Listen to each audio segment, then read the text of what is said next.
আবরা বাদশাহ কাবা ঘরের চত্বরে সে বলতেছে হই হই রই রই, কাবা ঘর রক্ষাকারীরা গেল কই, কোনো উত্তর আসে না।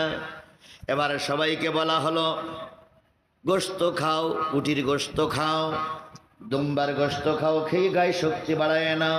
শক্তি বাড়াই নিয়ে এবার আবরা বাদশাহ হুকুম করবে কাবা ঘর ধ্বংস করে ফেলো, ভেঙে ফেলো।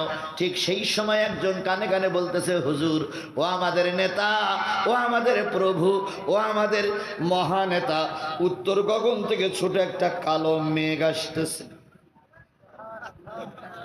সুবহানাল্লাহ, জোরে বলবেন না?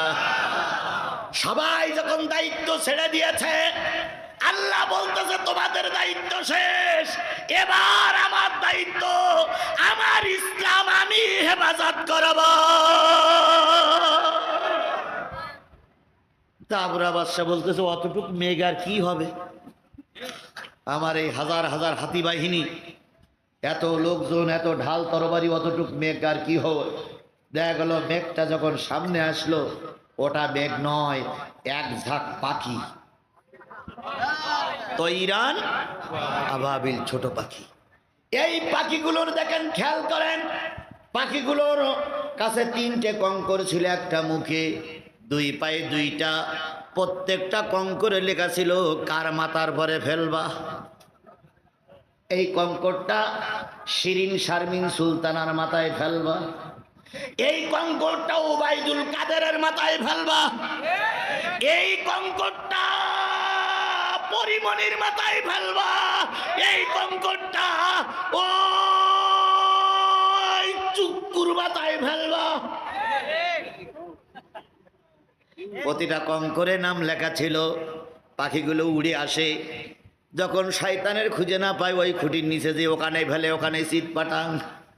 নেতা তখন তাকাই তাকাই দেখে, হায় রে ছোট পাখি, এদের তো বিরাট ক্ষমতা, সবাই মারা শেষ, সবাই মারা শেষ। দেশের প্রেসিডেন্ট আছে, কি বললাম, দেশের প্রেসিডেন্টের নাম কি?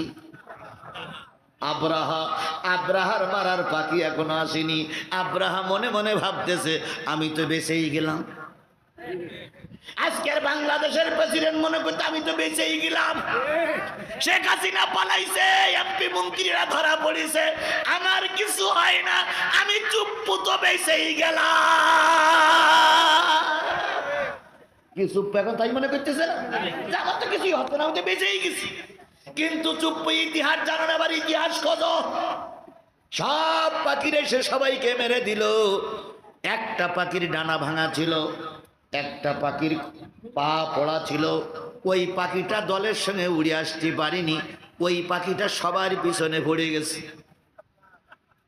এখন ওই পাখিটাই একা একা ঘুরে বেড়াচ্ছে বলে আবরা বাদশাহ চিন্তা করলো মান সম্মান নিয়ে ঘরে যাই। এখন উনি পালাচ্ছে, দরজার কাছে যেই বলতেছে গিন্নি দরজা খুলে দাও, সব নেতা কর্মী আর হাতি শেষ। গিন্নি তখন বলতেছে তুমি এত বড় শক্তিশালী ময়দান থেকে পালিয়ে আসলে কেন? কয় আগে দরজা খোলো, তারপরে বলতেছি। হঠাৎ করে মাথার দিক তাকাই দেখে যে খোড়া পাখি ঘুরতেছে। পাখি রে, ময়দান থেকে তো আমি পালাই আইছি, তুই এখানে কেন?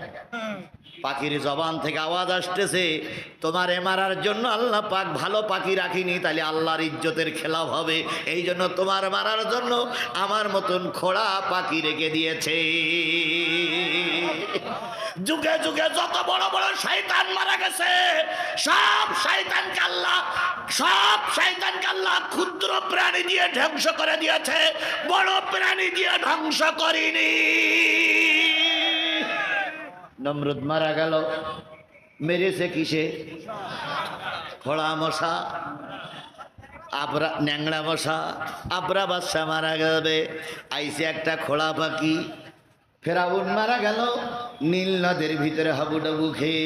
আবু জেহেল মারা গেল ছোট্ট ছোট্ট দুটো বাচ্চাদের দ্বারা। কথা বলেন ঠিক না বে ঠিক? এই ফেরাউনের বাচ্চা, পেতনির বাচ্চা মনে করেছিল বিএনপি আমার কিছুই করতে পারবে না, জামাত ইসলামের সব নেতা কর্মীদের শেষ করেছে, এরা কিছুই করতে পারবে না। তাই আল্লাহ পাক বললেন যদি বিএনপি এদের মারে তাহলে সারা জীবন বিএনপির সুনাম হবে, জামাত যদি মারে জামাত ইসলামের সুনাম হবে। আমি কাউরে সুনাম অর্জন করতে দেব না, আমি এমন ক্ষুদ্র দল দিয়ে মারবো, কিয়ামত পর্যন্ত জাতির শিক্ষা নেবে। স্বৈরাচারীদেরকে আল্লাহ পাক এভাবেই অপমানিত করে বিদায় দিয়ে দেয়। জামাত বিএনপি যখন সবাই হটে আসলো, তখন আল্লাহ পাক ছোট পাখি নেই তৈরান বাবিলের মতন ছোট্ট ছোট্ট বাচ্চাদের লাগাইয়া দিল। পাখি ঘুরে বেড়ায়। আবরা বাদশা বলে মারিস না মারিস না, বলে না না না, কোনো ক্ষমা নেই। একটা ডানা ভাঙা পাখি মেরে দিল, ওইখানে আবরা বাদশা শেষ হয়ে গেল। তাহলে এত বড় প্রতাপশালী নেতারে মারার জন্য একটা ডানা ভাঙি পাখি যথেষ্ট, নমরুদের মারার জন্য একটা খোড়া মশাই যথেষ্ট। সুতরাং আজকে যারা বাহাদুরি করতেছে, আল্লাহর সঙ্গে টাক্কা লাগাইও না। তোমার মতন লোকের ধরতে আল্লাহর 1 সেকেন্ডও সময় লাগে না।